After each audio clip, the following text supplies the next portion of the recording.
How's it, everybody? In this video, we're going to be talking about Duncan v. Becerra, also known as the Freedom Week case, and what impact it had on pre-banned magazine, also known as grandfathered magazine. So let's talk about this. But real quick before we jump in this video, if you think that California's attack on magazines that hold more than 10 rounds is a violation of our Second Amendment rights, go ahead and hit that like button and subscribe. I also want to give a shout out to one of the main sponsors of the channel, that being Thorson Customs. Thorson Customs does a ton to support us here on this channel and also help support California gun owners. They have California compliant parts and features that you can purchase from them on their website. And if you'd be interested in taking a look at these, I'll put a link to them down in the details section. So Duncan v. Becerra, also known as the Freedom Week case, this is a very popular case. It's talked about quite a bit, not only just on this channel, but on other channels, and discussed quite a bit by California gun owners, mainly because it is a challenge to California's arbitrary laws, which attack our Second Amendment rights by trying to get rid of magazines that hold more than 10 rounds, effectively creating a magazine ban here in the state of California. And recently, I put out a video talking about some of the most common questions that I get about Duncan v. Becerra and also some misconceptions about Duncan v. Becerra. And actually, one of the questions that kept popping up quite a bit had to do with pre-banned magazines, also known as grandfathered magazines. And a lot of people had questions about the current status of these magazines in the state of California, which I thought was interesting because I don't know if I've actually ever directly addressed this either on any of these videos or maybe even on a single video. So I thought I'd put this out because it seemed like quite a bit of you guys had questions about the current status of grandfathered magazines. So first and foremost, let's do some background on grandfathered magazines or pre-banned magazines and address what exactly are they, because I don't think a lot of people actually know about grandfathered magazines or pre-banned magazines. A lot of people talk about Freedom Week magazines, which resulted out of Duncan v. Becerra, but Duncan v. Becerra also directly touched on grandfathered magazines. And so this whole issue revolves around California Penal Code 32310, and it deals with a current form of 32310, which is addressed in Duncan v. Becerra, and also a prior iteration of California Penal Code 32310.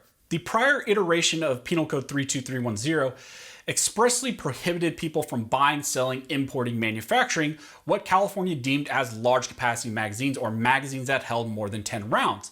And actually what that prior iteration also did is it stated that anybody who had one of these magazines that California deemed to be a large capacity magazine prior to a 2000 deadline, they would actually be grandfathered in. So that's where the whole term grandfather magazines comes from. These are pre-banned magazines before that iteration of 32310 took effect.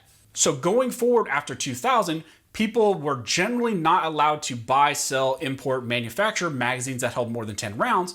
But if you had a magazine prior to that 2000 deadline, you could actually still be in possession of it. But California being the way that it is, and law enforcement officers complaining, and the Attorney General and the DOJ complaining about this alleged loophole, there was this thing called Proposition 63.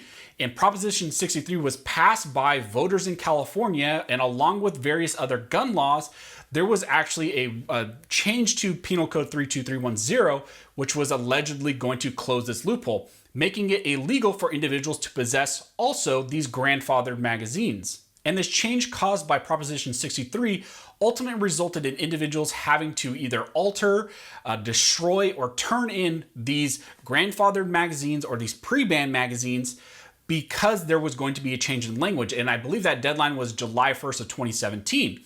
So what actually happened was Proposition 63 was going to close that loophole. Then come onto the scene is the case Duncan v. Becerra. And Duncan v. Becerra was a challenge to the comprehensive language in Penal Code 32310, including this alleged closing of the loophole. So now that we've addressed the background around the Penal Code, around Proposition 63, and the changes in the language, now let's talk about how Duncan v. Becerra, or the Freedom Week case, actually affected this Penal Code as well, specifically on grandfathered magazines. Like I said, Duncan v. Becerra was a comprehensive challenge to that penal code language, including that change which was trying to get rid of individuals from possessing these prior magazines, these pre-banned magazines. This case was before Judge Benitez in the Southern District of California. A lot of you are very familiar with this Duncan v. Becerra case. What happened is Judge Benitez granted a motion for summary judgment, and what he ultimately found is that this penal code violated constitutional rights, violated our Second Amendment rights, and was therefore unconstitutional. And what he did is he put a permanent injunction and enjoined the state of California from enforcing this penal code, including that change by Proposition 63, which made it illegal for individuals to possess these pre-banned magazines as well. As many of you are familiar, then the state of California sought a stay from Judge Benitez, and Judge Benitez granted that stay, put a deadline on it, and that's what created Freedom Week. And this is the period of time where people went out, purchased magazines, imported them, manufactured them, and these are the type of magazines that a lot of people focus on in regards to the case Duncan v. Becerra, because it was a big deal. Millions of magazines were purchased by people in the state of California. But this Freedom Week, this Duncan v. Becerra case did so much more than just those specific magazines. It also affected these pre-ban magazines. And I'll put a link down below to the judgment and the stay so you guys can read this for yourself. But what's important is the language by Judge Benitez on the stay. What he talks about, and it's on page 5, he says, at the same time, the state of California and the law enforcement agencies therein will remain enjoined or prevented from enforcing California Penal Code 32310, Subdivision C and D, which would have criminalized the simple possession of a firearm magazine able to hold more than 10 rounds and require disposing of such magazines. This will also continue until the appeal proceedings continue or the stay is modified or lifted. So what he's talking about there was this change in language, this change where they said you can no longer possess these pre-ban magazines, these grandfather magazines, that you'd have to turn them in, destroy them, alter them, whatever. What he's saying is that he's enjoining the state of California's enforcement of that language pending the appeal, because the state of California sought an appeal up to the Ninth Circuit. Since then, the 3-judge panel in the Ninth Circuit has heard this case, Duncan v. Becerra, agreed with Judge Benitez, found that this penal code was indeed unconstitutional, but the state of California still has not given it up.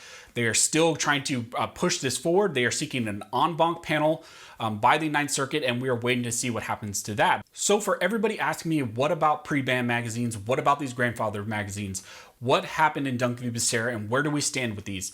Currently, these magazines are still legal for you to be in possession of. If you acquired them prior to that prior deadline of 2000, if you actually had them, you lawfully acquired them, they were grandfathered in. What Judge Benitez said in his summary judgment order, and what he said through the stay, is that the state of California can still not enforce this change in language against you until the final determination in the appeal. So as long as this Duncan v. Becerra decision is still going, those magazines are still legal. You are still legally in possession of them, similar to how people are still in legal possession of Freedom Week magazines that they acquired during that week period of time. Those magazines are still legal pending the appeal.